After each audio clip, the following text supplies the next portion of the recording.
Welcome everyone to episode 19 of Sports Shorts. I'm Bobby Hacker, immediate past president of the Sports Lawyers Association, longtime board member, and your host today with our guest, Bob Buch, partner at Seyfarth Shaw. And welcome, Bob. Welcome. Thank you for inviting me. Glad to have you here. Well, as we usually like to start out these programs, you're a partner at a law firm, but why don't you tell everyone sort of what the nature of your practice is at the firm and the path that you took to end up doing what you do these days. Okay, my practice is twofold. I do workers' compensation and labor and employment law. Generally, crossover issues is what started me in the business, where I would handle a workers' compensation, let's say, stress claim that was also, for example, a wrongful termination or a sexual harassment. I'm still heavy involved in labor and employment advice, and still doing a heavy practice of workers' compensation, mostly in the field of sports, representing multiple professional sports teams and franchises. I started working in the ditches like everybody else did, and one day I took a telephone call from someone who said his friend was buying a professional sports franchise and he had some questions about labor law. And I took that call, and that ended up being a professional football team. And from there, it just expanded to someone. I must have given very good advice, because I started being referred to other teams, and then got very heavily involved in what was growing at that time was workers' compensation cases for professional athletes. And that's how I did it, just working every day and a lot of luck. And a lot of good lawyering. And you've You've done a lot of litigation, obviously. Correct. Appellate work. A number of cases, both regularly and then in sports, where I did either the trial level or the appellate level on cases. In fact, I think we're going to talk about some of those cases today that are now being more moved to the forefront due to some recent decisions or memos that have come out. That's right. Now, workers' compensation, I think a lot of our audience might have a misapprehension about what it really is. And they're thinking about the guy that worked at Ralph's and hurt his foot and had to collect his workers' compensation insurance till he got back. And I don't know if it's that much sexier in the sports world, but I think there's a lot more interesting rules. And historically, it seems that California was a favorable place, but it seems to me, based on our conversations, that other states are sort of looking at it differently, and California may not be the only venue, and there may be some reciprocity going. So I think there's some important changes in workers' comp jurisdiction that's going on right now, and you're the guy who can tell us all about it. Correct. The courts have been in heavy litigation, appellate-wise, in California and in other jurisdictions on jurisdiction, meaning should this case be in California or any other state. There's been a number of inroads by the teams. One is legislation. They've made some significant legislative changes, reducing the avenue to file a claim in California for those who play for other teams outside of California, or are residents outside of California, or sign their contract outside of California. In addition, a number of states have joined California in reciprocity statutes, saying that if one of our players comes to California and gets hurt here, we'll take that case and relieve you of that liability. And the courts have sustained that here in California. The last approach has been, or the most significant approach has been in the area of choice of law and choice of venue. A number of years ago, some of the teams started putting in choice of law and choice of venue in their contracts for workers' compensation disputes to be usually in the home state of the team. This came to fruition in a case called Bruce Matthews, which I was the trial lawyer on, in which we fought to have the language accepted in California, even though otherwise other jurisdictional statutes or case law would allow the case to go forward in California.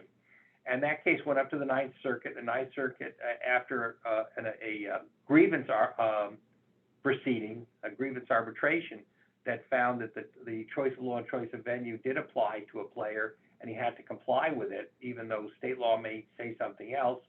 That was sustained at the Court of Appeals here in California, and opened up, or should I say, closed doors for access to players to California. A recent case has also come down involving a California team. It was a baseball team where their spring training is outside of the state. The player signs his contract out of the state and only played for minor league teams outside of California, even though his contract was with a California team. And the court said that they were not going to take jurisdiction in that case because the situs of injury was never in our state. And even though the contract was with a California team, he actually never played for a California team, which was part of a new statute that went in. You have to play for a California team in California. So that's a case that only came down very, very recently. And so a lot of these avenues are being closed off in California. The reason they were here was because we have essentially no statute of limitations in workers' comp, and our benefits are better than most states. Not only just the basic benefits of temporary disability and permanent disability, but expansion of medical care, expansion of causes of action, such as collateral claims coming out of something else. We call that compensable consequences. Like, for example, the person who hurts his knee and has an altered gait, and then he has problems with his other knee or his back, all that can be included. And California was also taking cases where the injury occurred outside of California, as long as it had jurisdiction for part of the case. So this has been a significant effort on a number of levels, case law and legislatively, to bar these claims. And in California, you talked about the case law that did it, but in California, has there been legislation to follow the court's ruling, or what's the status there? There has been no. Some of the legislation is standalone initiatives, particularly under Labor Code Section 3600 and some code sections after that, sub-code sections, that has limited access to players based upon, for example, games in California, duty days in California, we call it, meaning from the time you sign your contract to the time your contract is over, how many duty days, meaning here at the request of your team, were you in California? It was for less than 20% of that time, you're barred. These are, to a degree, obviously negotiated with the legislature and with the Players Association, which is why it's somewhat a visceral response to all the different parties. As any piece of legislation is, it's sort of a mixed compromise, and you come up with, how in the world did you come up with that? Well, we had to give in. Every side had to give in instead of letting you don't want the legislators to do anything on their own. Because you end up in an SB5 situation? Yes, yeah, and now we have issues of AB5, you mean? AB5, and you have now this issues of Prop 22. That's interesting because the big fight now in California is independent contractor, which we're going to come to in just a moment with this memo from the National Labor Relations Board pertaining to. Real quickly, Bob, because not everybody on our call is from California. So can you just give us a little background on how we've gotten to these particular issues here in California? True. There's been a big disagreement among employees, unions, and employers and the legislature of who is an independent contractor. It's not just in California. It's being fought around the country, and there's statutes popping up everywhere now. And California had a case coming out of a federal matter called the Dynamex, finding a new test for who is an employee. That translated to a statute called AB5, which basically found everybody in the gig economy to be now employees, as well as other areas, beauticians and things like that. The gig economy and other folks did a proposition here in California called Prop 22, reversing AB 5 retroactively, and there's been a concerted effort at the state court trial level to attack that statute. 3 cases upheld it, and then a few weeks ago another case came down going the other way. So now there is a case in controversy. So it's going up now the appellate chain, and we can only guess what that's going to happen. I haven't read those briefs yet. But as far as athletes go, there's a national issue that has happened just Friday. I mean, you can't be hotter off the presses than the new, and it's labeled an opinion or a guide by the new general counsel of the National Labor Relations Board, issuing memorandum, and you'll want to write this down, GC 21-08. You're going to hear a lot about that, and it's going to be probably in a lot of ESPNs or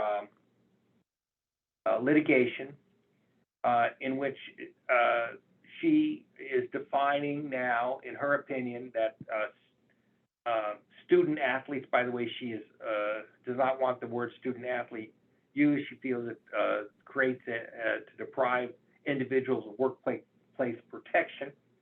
But scholarship athletes at Division I schools are employees, and the Division I schools she limits it to, of course, is private institutions, because the NLRB cannot deal with public institutions. Their power does not go that far, but they can do it collaterally. For example, they can sue a school, a private school, and add the NC2A or that conference in as a party defendant. The opinion lists a number of cases that were favorable or lean towards finding that scholarship athletes were employees. And the thing that's so interesting is that she specifically used the expression that these employees, it's on page 3 of her opinion, the institute that indeed players at academic institutions perform services for their colleges and the NC2A in return for compensation. Well, she then later on defines compensation as tuition, scholarships, and which is sort of a new definition of that word. And she then goes on to say later on in that paragraph, on that page, that at some private institutions that has a value of $76,000 a year, and she suddenly then says the compensation is tuition fees, room and board, books, stipends covering additional expenses such as travel and child care. So if you look at a $76,000 a year employee at even $15 an hour, those folks are being way overpaid for the alleged 15 hours a week dedicated to being at 10 to 15 hours a week to be a scholarship athlete. And I'm wondering if she looked at it in that sense. She also felt and specifically commented that the NC2A controls the players' terms and conditions of employment, including maximum number of practices and competition hours, scholarships eligibility, limits compensation. She doesn't define that. Requiring minimum grade point average. Well, I mean, to be in school, you have to have a minimum grade point average, so I don't know how that is something different than a regular student. But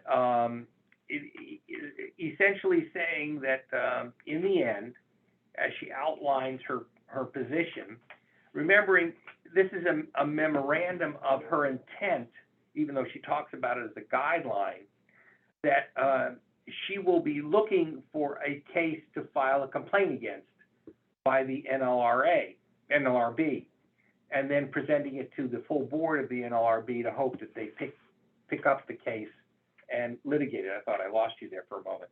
Okay, so the problem here is that she cites a number of cases, all that were leaning towards or more lenient to the finding, potential finding, because that hasn't been found yet, that scholarship athletes are are employees. Well, she left out two cases, the Berger case and, of course, the Dotson case.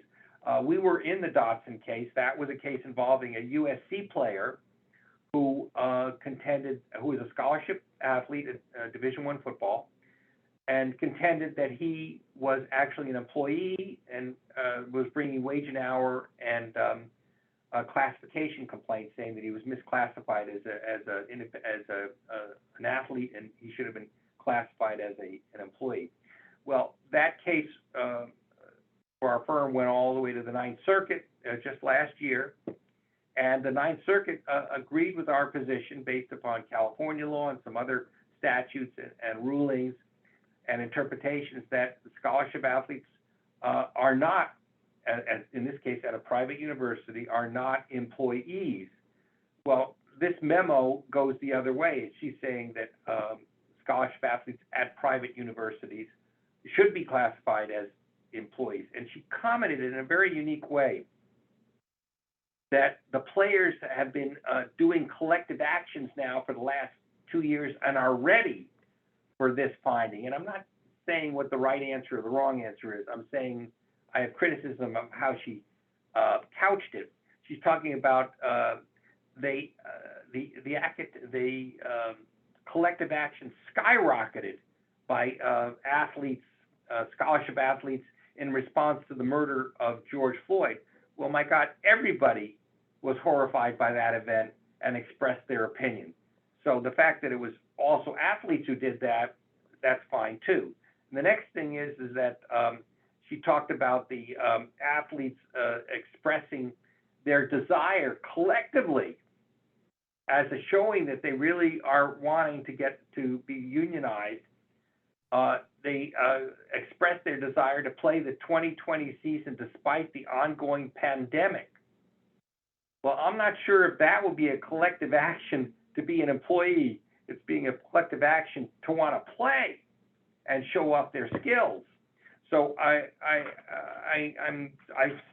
can go on and on about what she says, but I think what we're going to be looking at is I'm going to guess now, this is going to be a guess, she's obviously going to be looking at a case, a fact pattern, against a private institution.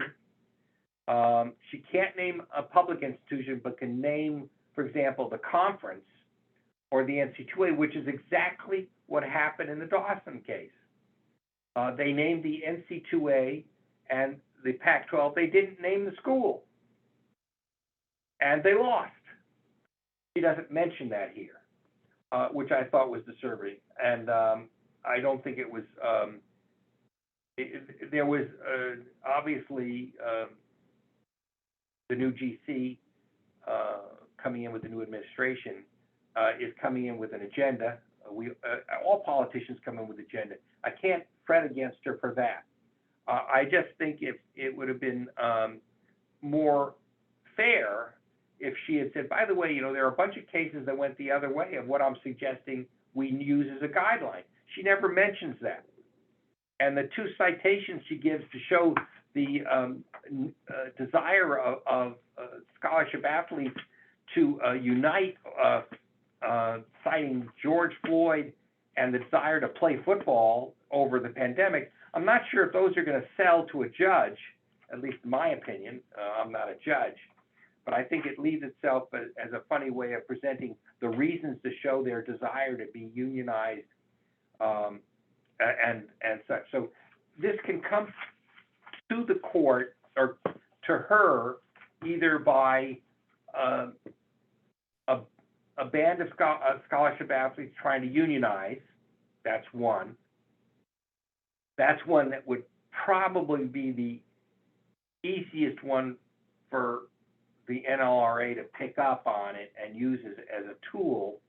The other could be that their contention that they're not receiving benefits of entitlement as a normal employee would. That's another thing, they can come in and say, well, we're not fighting to be a union, but we want to be paid something, or we want to get workers' compensation benefits. I'm not sure whether this forum is the forum to discuss the consequences if they were to be found to be employees, from the schools. There are 2,000 members of the NC2A that participate in athletics.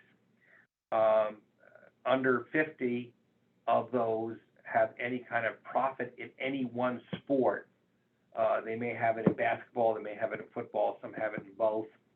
But it also goes to cover the expenses of all the other sports that have no income, which are actual losers. For example, paying for coaches for teams that don't get too many people in the stands. She also comments about the the name likeness issue. That really is something that is so collateral to an employment issue. It's something that I or you, Bobby Hacker, the famous Bobby Hacker, people will want to have pictures of you, as we all do when we're at SLA. We want to stand next to you and get our picture taken. That is not necessarily tied in with your activities in playing the sport for the sport's sake. So in that case, that would be something that I would somewhat distinguish.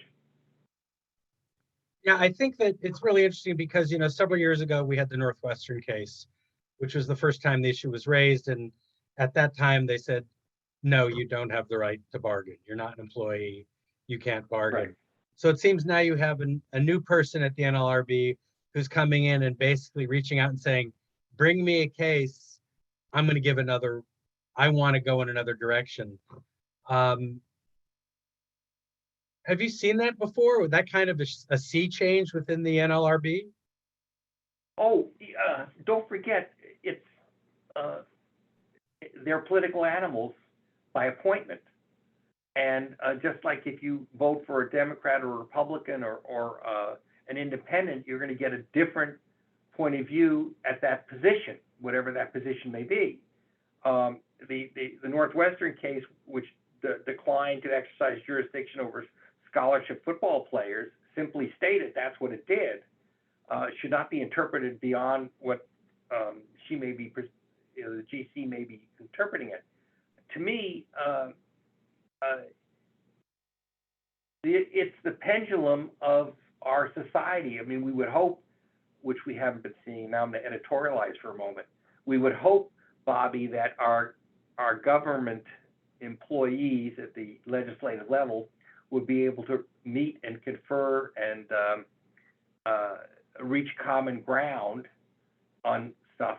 But in the last 2 weeks, even with the infrastructure bill, we can't even get a single party to agree on anything. We are somewhat split or bifurcated, if you will. That's just the society right now, and I'm sorry to see that. But I think in this case, we do have to deal with the fact that we have a new general counsel who has issued an opinion for which she is now looking for a case to file, a set of facts to file a case on and go to the full NLRB to confirm or reject that idea. I'm going to presume, and this is an editorial comment because I'm only speaking for myself today, that she may have already found votes on the board which will side with her, and then we just go up the appellate ladder from there.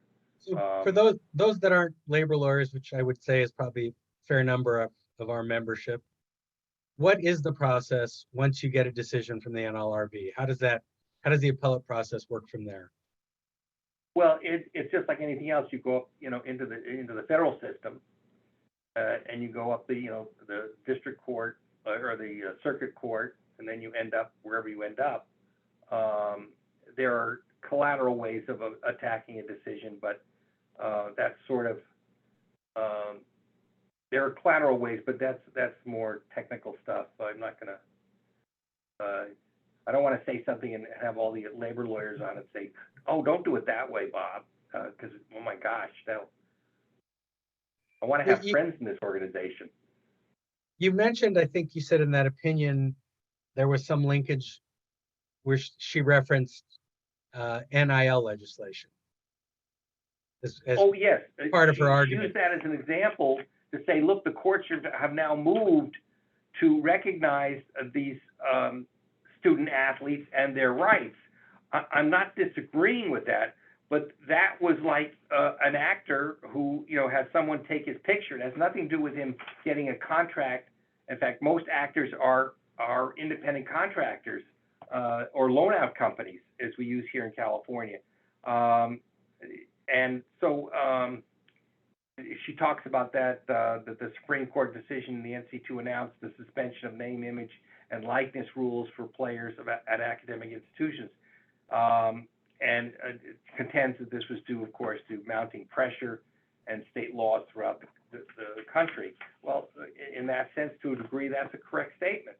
But I think the linkage of saying that's an example that the courts are going to favor the unionization or the employee rights or a finding of employment versus independent contractor or student athletes,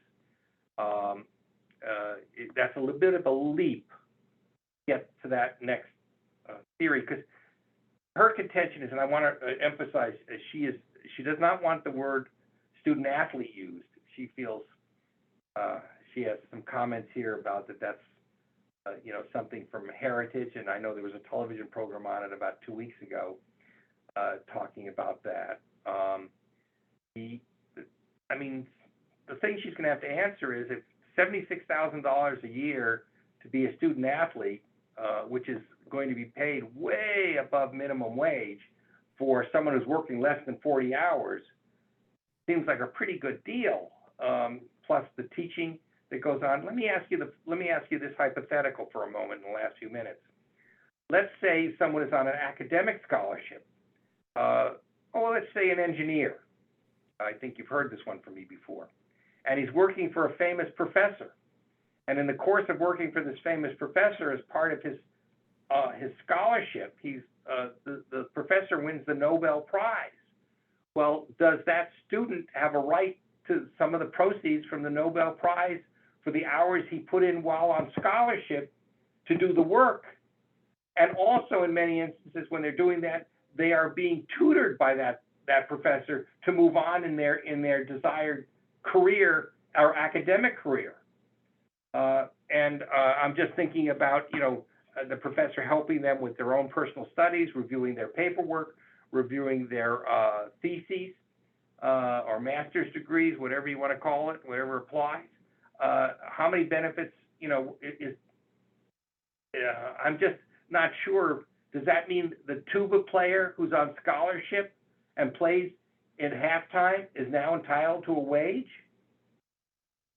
I think that the bigger issue, it's a great question, and I've oftentimes pondered, the distinction between someone that goes to a university on an academic scholarship and someone who goes to university on an athletic scholarship.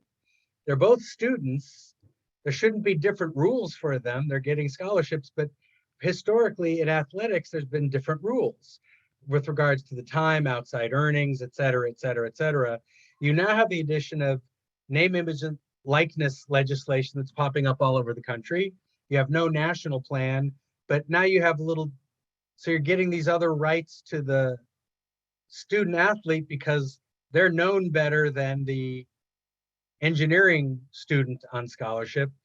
It's a weird juggling of how these students work, but ultimately the question becomes, at what point do you define these students as an employee, thereby giving them the right to organize under the NLRA? So once you get to that point, and if you make that leap and you say, oh, well, all scholarship, let's take it to the absurd. All scholarship recipients are employees of the university and entitled to collectively bargain. What the hell happens then? Well, that's the thing, is that how can you piecemeal? I mean, I can tell you that under what she wrote here, the AG of the NLRA, you cannot stop there at the scholarship athlete.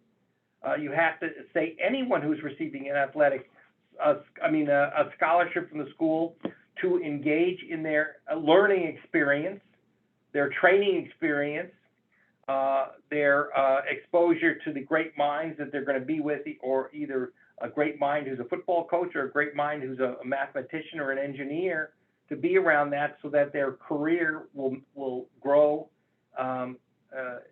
appropriately in their desired occupation. I happen to agree. I don't think you can stop it there. And like I said, the student and the scholarship engineer and works for a professor, and that professor wins the Nobel Prize. Are you laughing at the fact that that person wants to get part of the prize money? I don't know. You say, you know what? I think they should. Then that's the standard. That's the standard, but it's got to be the standard for everybody. Yeah, I think it's really interesting. It's an interesting opinion. I think it seems to me that there's some other student group or group of athletes at a private institution that may seek to obtain these rights and, call it Northwestern 2, if you will, but I think we may get another bite at the apple on the classification of scholarship athletes. And, I guess it's just a wait and see, but it's a really, really interesting area. And I know if you go back to the 20s when the NC2A first created the phrase student athlete, and as a means of protecting amateurism, I think, the world's changed a lot in 100 years. I can't believe that the 20s are 100 years ago, but they were. And I think it makes an interesting place to look forward to across a variety of areas, because obviously, if these scholarship athletes can be deemed employees, can organize, you start trickling into your crossover area of workers' compensation. Now they're employees, now they're covered by this other thing. It's a Wild West. I don't know, Bob. I think it's time for you to retire. It's getting a little crazy out there. I'll turn it over to my daughter, and we'll turn it over to your son. That's it. Yeah, and the NC2A was formed not for uniformity of rules, but it was also designed for the safety of the players, because people were getting hurt so badly. They wanted uniformity to make sure that they were cared for, that they had the proper uniforms, and played under a similar rule in various conferences or around the country in various schools. So, what started as, how shall I say, good deed doers is now kind of being fussed with. What is the expression? No good deed goes unpunished. Exactly. That may be the situation. I mean, it's a political question. It's an emotional question. It's a question of legal rights, if you want to bring that into it, of course. And you're going to have to weigh the equities, as we say in law. What seems to be the right thing? Are we really punishing these poor people by giving them a scholarship to go to a university, and then making them live with certain rules and regulations, as we would for the mathematician or the engineers? He has to maintain a certain grade point average to keep his scholarship up. So why shouldn't that? No one's going out saying, "Oh my God, you're making him keep a 3.0 or whatever the grade point average is to maintain a scholarship." Can the school impose that and say, "This is just right? We're giving you this money, to help yourself and to help us"? I don't know what the answer is. We'll stay tuned, because I'm sure there's going to be a lot more action over this in the coming years. So first of all, thank you so much for taking part in this. And before we sign off, I just want everyone to know that we have a sort of a big announcement to make for the SLA, that the Sports Lawyers Association is proudly presenting Time for 9, which is a celebration of Title IX's 50th anniversary coming up in 2022. celebration of the landmark federal law prohibiting discrimination on the basis of sex will begin later this year and continue through the law's June 23rd, 2022 anniversary date. Time for Nine will feature interactive webinars, panels, discussions, and social events to explore the social, legal, and political history of Title IX, hot topics and emerging issues related to Title IX, and opportunities for lawyers, non-lawyers, and law students to help eliminate sex discrimination in sports. So stay tuned for announcements of Time for Nine events. Join us in the celebration of this landmark legislation and the movement that has been created out of it.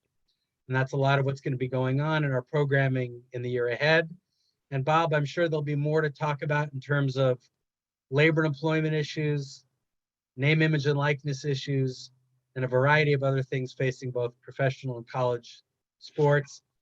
And once again, thank you so much, everyone that attended, those of you that are going to watch it later, and to you, Bob, for taking the time out of your day to spend some time with us and talk to us about some of these emerging issues. Really appreciate it. And I'll Thank see you for soon. inviting me. I still owe you lunch. Okay. Bye-bye. I accept. Bye-bye.